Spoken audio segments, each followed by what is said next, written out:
안녕하세요. 꼬모맹고 TV입니다. 오늘은 더 리버사이드 호텔에 있는 카와베 테판야끼에 다녀왔습니다. 일본에서 유명한 미슐랭 투스타 식당인 우카이테이에서 철판 요리장으로 활약을 하셨다고 하는데요. 우카이테이는 일본 긴자에 있는 트럼프 전 미국 대통령이 일본 방문 당시에 전 총리하고 만찬도 했던 곳이라고 합니다. 제철 식재료를 철판에 요리해주는 계절별 코스로 구성이 되어 있는데요. 제 채널에 더 리버사이드 호텔에서 운영하는 뷔페 영상도 있으니까 궁금하신 분들은 참고해주시면 감사하겠습니다. 여기가 접근성도 굉장히 좋은데요. 강남 신사역 5번 출구로 나와서 딱 두 블록만 걸어가면 나옵니다. 여기가 카와베 테판야끼 내부입니다. 테이블 위쪽을 보면은 해파리 같은 그런 형상을 하고 있는데 조명 색깔이 계속 바뀝니다. 분위기가 정말 좋더라고요. 곳곳에 미디어 아트도 엿볼 수 있었는데요. 저번에 2층에서 스키야키를 먹을 때 한번 봤었는데 1층에서 보니까 또 다른 느낌이 드네요. 테판야끼 가격을 보면 런치가 12만 원이고요. 디너가 19만 8천 원으로 저는 디너를 이용했습니다. 디너 가격이 좀 나간다 싶지만 총 8코스고요. 이세에비라는 정말 값비싼 고급 식재료가 나옵니다. 이세에비는 닭새우라고도 불리는데 마치 집게가 없는 가재하고 크기가 큰 새우를 반씩 섞어 놓은 듯한 모양을 하고 있는 게 특징입니다. 한국에서는 거의 잡히지 않기 때문에 쉽게 볼 수 없는 재료이기도 하고요. 일본에서는 예로부터 진상품을 올리거나 큰 행사에 부유함을 비는 상징적 메뉴라고 해요. 그래서 일본 사람들은 이세에비를 보는 것만으로도 정말 흡족해 한다고 합니다. 요리에 앞서서 셰프님이 재료들을 보여주시는데요. 이세에비 크기가 압도적이어서 저 정말 깜짝 놀랐어요. 이렇게 살아있어서 신기했어요. 그리고 전복이나 야채들도 각자 특색을 뽐내듯이 너무 신선해서 마치 4K 화면을 보는 듯이 정말 선명했습니다. 이세에비 요리는 메인이라서 조금 뒤쪽에 나오고요. 첫 번째로 나온 요리는 요즘 제철 생선인 대방어를 이용한 세비체가 나왔습니다. 신선한 야채 위에 얇게 썰은 방어 3점이 올라가 있고 유자 제스트를 약간 뿌려놨는데요. 가볍게 먹기 좋은 샐러드예요. 평소에 먹던 세비체와는 다르게 방어가 숙성된 쪽보다는 거의 활어 느낌에 가까운 식감이었어요. 저는 뿌려진 소스가 좀 더 많아도 좋을 것 같았는데 방어 맛이 정말 진해서 제철 생선의 맛을 제대로 느낄 수 있는 그런 요리였습니다. 저희가 이렇게 먹는 동안 셰프님은 다음 요리에 나올 전복을 철판에 올리고 조리를 하고 있는 모습을 볼 수 있었는데요. 그 다음 두 번째 나온 요리는 계절 스프인데요. 요즘 한창 제철인 공주밤으로 퓨레를 만들었는데 위에 트러플 오일하고 마늘칩을 올려놨어요. 생크림이 들어가서 굉장히 부드럽더라고요. 적당하게 달달하면서 밤의 고소한 맛이 제대로 느껴집니다. 위에 올라간 마늘칩이 바삭해서 스프하고 상반되는 텍스처가 굉장히 좋았고요. 먹다 보니까 바밤바라는 아이스크림 생각이 났는데 이것보다 더 고급진 맛이라고 생각하면 될 것 같아요. 다음 세 번째로 제철 생선구이가 나왔어요. 제철 생선이 병어를 사용했다고 해요. 병어는 원래 살이 엄청 부드럽고 연해서 뼈째로 썰어서 회로 먹기도 하는 걸로 알고 있는데요. 병어를 철판에 구운 다음에 찌유에 다시 넣어서 조리듯이 요리를 하시더라고요. 병어 위에 올라간 노라 소스는 요즘 굉장히 핫하죠. 흑백요리사에 출연한 요리하는 도라이님이 유행시킨 사바용 소스를 얹은 후에 트러플을 갈아서 올려놨어요. 소스는 병어 맛을 해치지 않을 정도로 은은하게 나는 편이었습니다. 먹다 보니까 아래에 구운 파 3점도 이렇게 숨어 있었어요. 병어의 염지 정도도 그렇고 전체적으로 간이 약간 싱겁게 느껴질 정도로 은은하게 나는 편이었습니다. 저는 좋은 식재료들이 나올 때는 혀를 마비시키는 소스보다 이렇게 간이 은은하게 배어나는 거를 좀 더 좋아하는 편입니다. 다음에 나온 이세에비가 철판에 구워지고 있네요. 이때 부쇼도 볼 수 있는데요.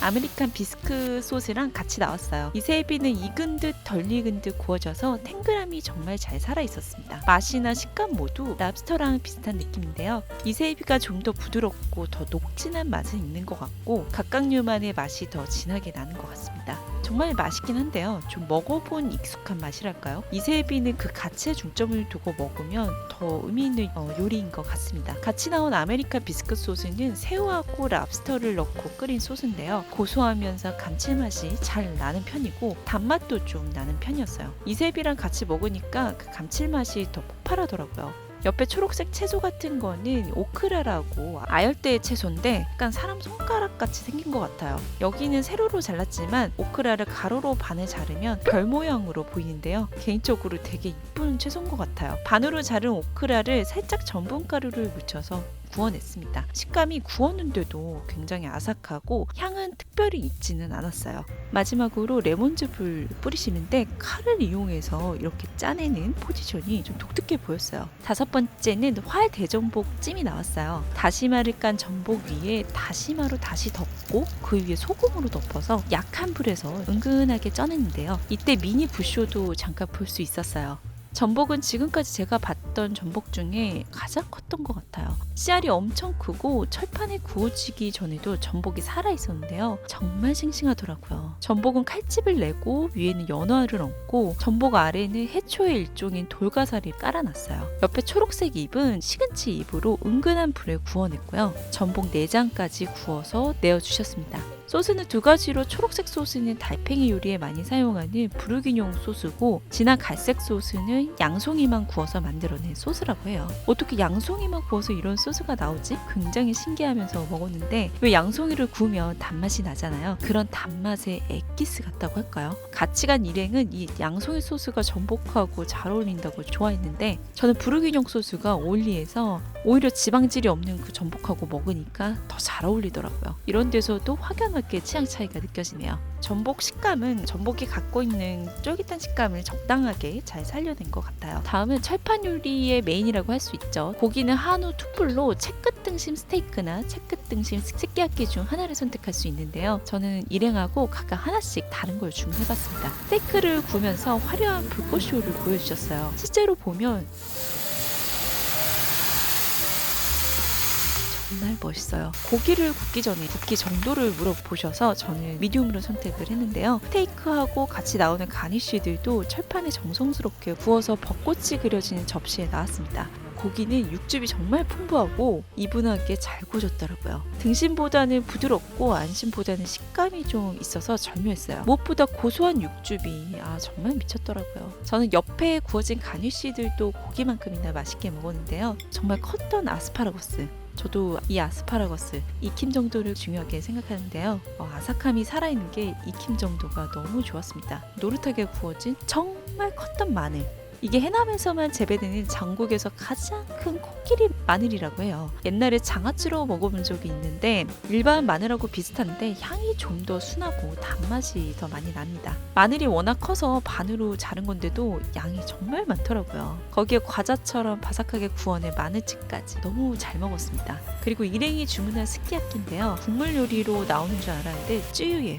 볶아서 나오더라고요. 스테이크보다 양이 훨씬 많아서 일행 거를 좀 먹어봤는데 간도 적절하고 정말 부드러웠습니다. 밥이랑 먹으면 맛있을 것 같더라고요. 계란 노른자도 같이 나와서 이렇게 찍어 먹으면 됩니다. 여기까지 먹으면 배가 정말 불러요. 양 걱정은 전혀 안 해도 될 것 같습니다. 이제 식사가 나오는데요. 마늘볶음밥 그리고 커리라이스 둘 중에 하나를 선택할 수 있는데 저는 일행하고 각각 다른 걸 또 주문해봤습니다. 마늘볶음밥에 들어간 마늘은 앞전에 먹었던 코끼리 마늘을 넣고 볶아서 마지막에 계란을 덮어서 주셨는데요. 볶음밥은 마늘향이 나는 간이 아주 잘 된 평범한 볶음밥이었는데 여기에 곁들여 먹은 이세에비 미소 스프가 정말 맛있더라고요. 잘 뒤적거리면 이세에비 살 도 한 점 들어가 있고요. 쌀국수 같은 면도 약간 들어가 있습니다. 이거는 각각류가 들어간 국물이라 된장 한 스푼만 풀어도 정말 끝장이죠. 각각류에서 나오는 시원한 맛하고 감칠맛이 일품이었습니다. 저한테는 정말 호사스러운 그런 된장국이었네요. 그리고 이거는 일행이 먹은 커리라이스. 일본에서 파는 바몬드 카레 맛이랑 좀 비슷했어요. 마지막으로 디저트가 나왔는데요. 셰프님이 철판에 크레페를 만드는 것 같더라고요. 하나씩 정성스럽게 굽고 있는 모습을 볼 수 있습니다. 크레페 안에는 단팥이 들어가 있어요. 팥도 직접 만들었다고 하는데요. 제가 개인적으로 팥도 싫어하지만 엄청 달기만 한 팥을 또 안 좋아하거든요. 그런데 이거를 다 먹었어요.